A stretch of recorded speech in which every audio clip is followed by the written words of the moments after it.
हा विचार पण नाही करायचा या ब्रँडने हे सगळं बोलण्यासाठी मला पैसे दिलेत. नाही, हे मी वापरते म्हणून सांगते. थांबा ना, हा व्हिडिओ नका स्किप करू का, कारण हा व्हिडिओ आई, ताई, दिदी आणि ज्या कोणी घरातल्या लेडी असतील प्रत्येक लेडीजसाठी आणि इंटरेस्टेड असेल तर दादासाठी पण. सगळ्या लेडीज का म्हटले मी, अगदीच 14 वर्षाच्या लहान मुलीपासून तर पूर्ण आजीपर्यंत सुद्धा, कारण आजी पण आजकाल मॉडर्न झाल्यात, जेनझी यू नो. हे म्हणतेय कारण तुमची स्किन पण माझ्यासारखी खूप सेन्सिटिव्ह असेल, म्हणजे जगभराचे कोणते पण प्रोडक्ट लावा तुम्हाला पुळ्या, पिंपल्स हे सगळं आलंच पाहिजे, हो ना. तर ही माझी स्किन आहे, तुमची असेल तर मग पूर्ण व्हिडिओ शेअर करा. सर्टन एज नंतर फेस वॉश कुठला वापरायचा हा सगळ्यांना एक क्वेश्चन असतो का, कारण की काही तर माझा चेहरा खराब तर नाही होणार, काही झालं तर माझ्या चेहऱ्यांना, आणि पिंपल्स वगैरे प्युबर्टी नंतर येतातच सगळ्यांना. हे माझ्यासोबत पण झालेलं आहे. कुठला पण फेस वॉश वापरला जो व्हायरल वगैरे बघितल्यानंतर तर मग त्याच्यानंतर स्किन अशी स्ट्रेची होऊन जाते, होतं ना कोणाकोणाला.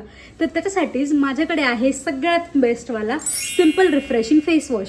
तर हा फेस वॉश मी गेल्या कितीतरी वर्षांपासून वापरते, आय डोंट नो कधीपासून, पण जेव्हापासून माझ्या स्किनला खूप जास्त पिंपल्सचा प्रॉब्लेम स्टार्ट झाला ना तेव्हापासून मी हे यूज करायला लागले आणि माझी स्किन खरोखर सांगते खूप आणि खूप मस्त झाली. कारण हा फेस वॉश आहे सोप फ्री, जो तुमच्या स्किनचे नॅचरल ऑइल्स जे आहेत ना त्यांना कधीच काढत नाही. कारण तर माझी skin sensitive to combination skin आहे, त्यामुळे हा फेस वॉश माझ्यासाठी परफेक्ट आहे आणि प्रत्येक स्किन टाईपसाठी हा परफेक्ट आहे. जसं फ्रीजच्या बाहेर भाज्या ठेवल्यानंतर त्या सुकून जातात आणि तसंच मग तुमच्या स्किनचा सीन असतो की जसं जसं तुमचं वय वाढतं तसं तसं भरपूर नॅचरल गोष्टी आपली स्किन, आपली बॉडी गमवायला सुरू करते. हे तर सर्वांनाच माहिती, कारण म्हणतात ना एज झालं पांढरेकेस झाले, ते छानच आहे ती गोष्ट, की त्यात काय वाईट नाही.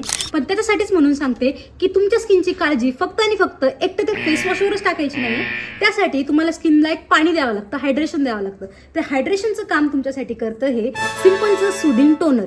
तर हा टोनर काय प्रकार आहे? टोनर ही एक अशी गोष्ट आहे, ज्यांना माहिती आहे त्यांच्यासाठी वेल अँड गुड, पण टोनर ही अशी एक गोष्ट आहे जी गोष्ट तुमच्या स्किनला पूर्णपणे हायड्रेट ठेवते. स्किन ज्या वेळेला तुम्ही चेहरा धुता त्यावेळेला नॅचरल ऑइल, तुमचे नॅचरल बॅरियर्स घिसून जातात, म्हणजे तर ते सगळं तुमची स्किनसाठी हे सेफ ठेवण्यासाठी टोनर काम करतं.